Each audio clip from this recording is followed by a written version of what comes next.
Hi, welcome back to our channel. We regularly upload interesting videos on different stories. Please like and subscribe if you enjoy it. Today I'm going to discuss a horror, thriller drama movie called Countdown. We start the movie at a party where a group of friends are having drinks and discussing how veganism is bad and restricts your freedom to eat. One girl shows off her calorie counting app, so Rachel decides to download it as well. She downloads the wrong app, and they all decide to get it. As the app says, it will show them exactly when they will die. Courtney says she doesn't want to mess with Faith, so she won't download an app like that. Rachel calls her a bitch, and that is enough to make her quit her principles. They all have many years left to live. But Courtney's phone says she's got only 3 hours left. Nobody takes it seriously, except for her.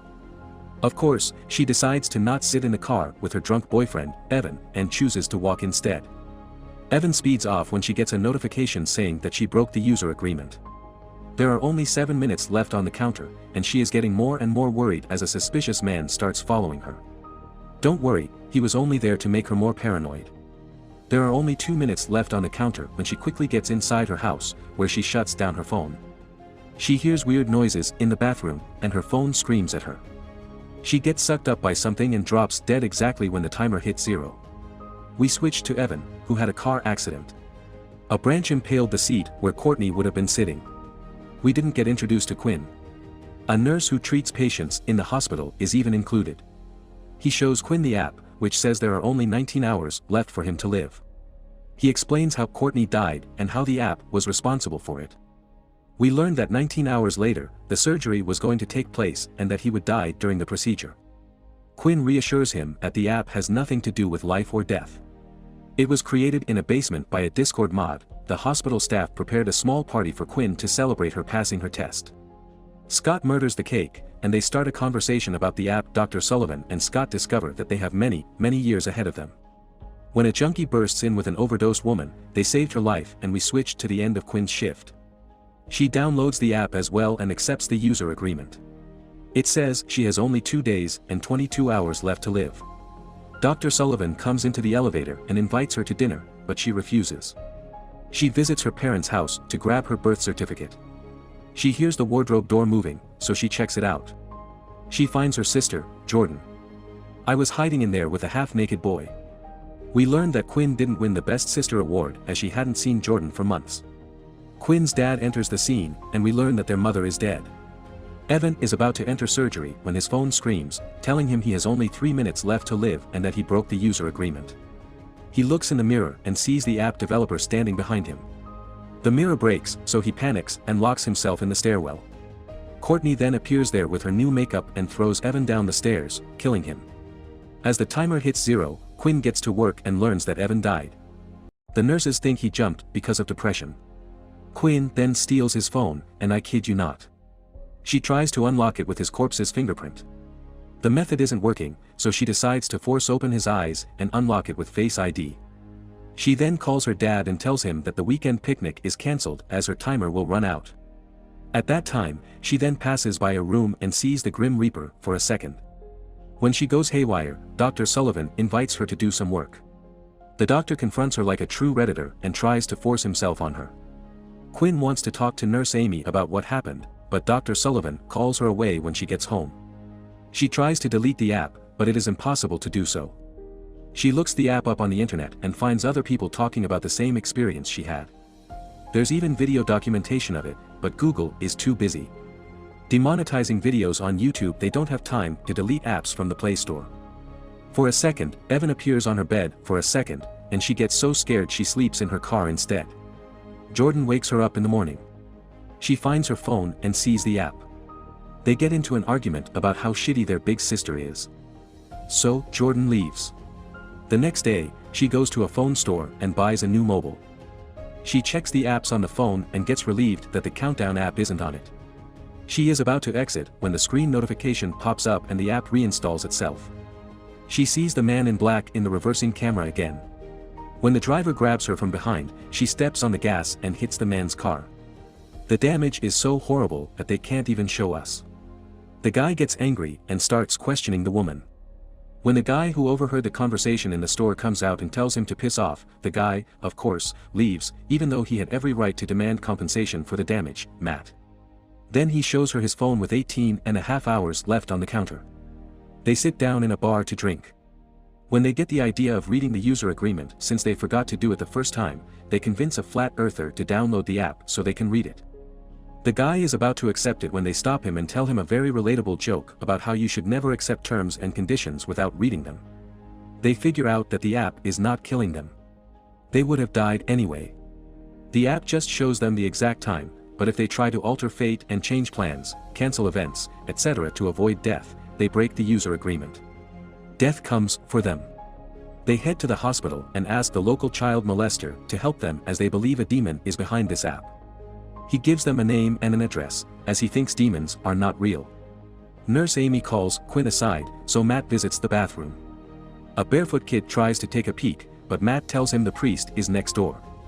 When he washes his hands, he sees that the kid must be a ghost because he can walk through walls. The lights go out as the demon likes to spice things up before murdering someone. Matt's dead brother jumps at him, but a man enters the toilet and the kid disappears. Dr. Sullivan played the reverse Uno card and told the management that Quinn cornered him the other day. She tries to clean the air.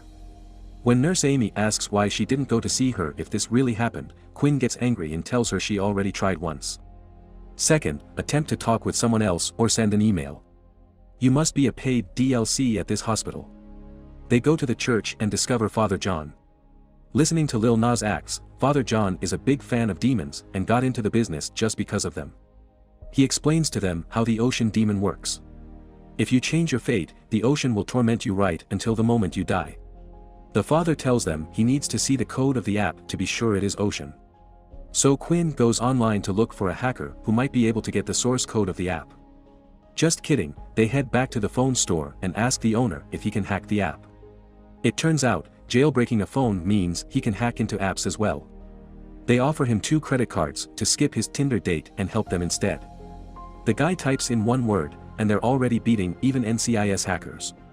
The app is 60 gigabytes because it stores every person's countdown on every phone, which makes me wonder where I can get mobile data that downloads this app in a few seconds like everyone else in the movie. Derek changes everyone's countdown data, starting with Jordan's. She gets the notification, but the lady who takes care of Jordan takes her phone away. Quinn and Matt say goodbye as they solve the mystery, but Quinn asks him to sleep at her place as she wants to have company for the night. Matt tells his dying brother the story of how he died and how he stole a toy dinosaur from him. Quinn counters with the story of how her mother died in a car accident. The discussion gets competitive, but Quinn breaks it by inviting him to sleep on the bed. Later, the light goes out, and Quincy sees someone entering the room. Quinn becomes aware that she is being cuddled by the demon. How nice of him. They then get a notification showing that the hack didn't work and that the timer is back to the original. She tries to call Jordan, but her phone is in the old lady's bedroom. She takes it when the demon touches her from behind. She closes her door, but the demon opens it. She hides under her bed when she hears her dead mom calling out for her. The bed gets removed, Sim style, and her mother appears next to her for a second. When Matt and Quinn got there, they rushed to Father John, who was in the middle of a children's ministry lesson. Sorry for the last church joke, I promise. He reads the Latin texts in the code and gets excited, as he believes it's only a curse.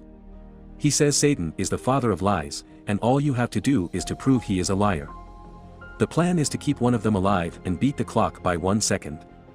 Father John wants to make a huge salt circle and bless it to keep the demon away. They head to Riot Games headquarters to obtain the salt. They mix it with paint so the demon won't be able to blow it away. Matt has only 2 minutes left and gets a panic attack. Quinn kisses him to activate the neuron. The lights go out and they get in.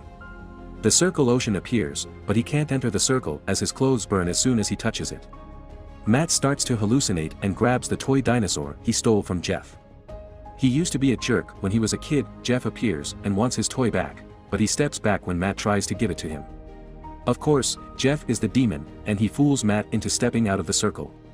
The ocean grabs his leg and drags him outside. Quinn goes after him, but by the time she gets there, a car hits him. He dies exactly when the timer hits 0. Quinn confronts Jordan when she realizes she is bleeding heavily.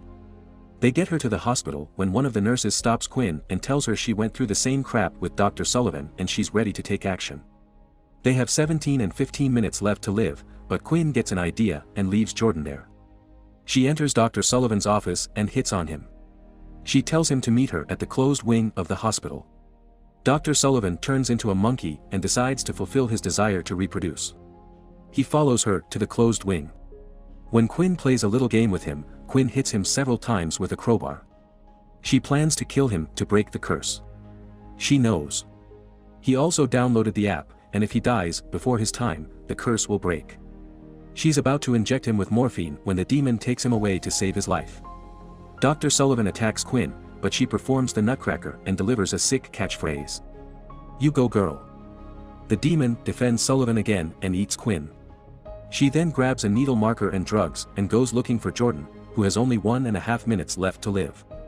The demon then grabs Jordan and shows her how nicely the other room is decorated. Quinn is about to inject something into her veins to kill herself. When the demon transforms into her mother and tries to fool her, he forgets that he, like a Jedi, can easily move objects inside people. So he lets Quinn inject the fluid instead of taking the needle out of her hands. We see the curse break as the demon turns into ashes. Jordan is mourning her sister when she finds instructions on Quinn's body to inject Narcan into her veins. Quinn wakes up feeling like nothing happened. The family visits the grave of their mother, and Jordan tells them the news about Dr. Sullivan's arrest. Quinn's dad leaves when Quinn gets another notification about Countdown 2.0. The demon must have learned a lot of coding in how this countdown from 2019 was counted. It appears that all nefarious things, such as COVID-19, came into being in 2019. OK, jokes apart, smash that sub button.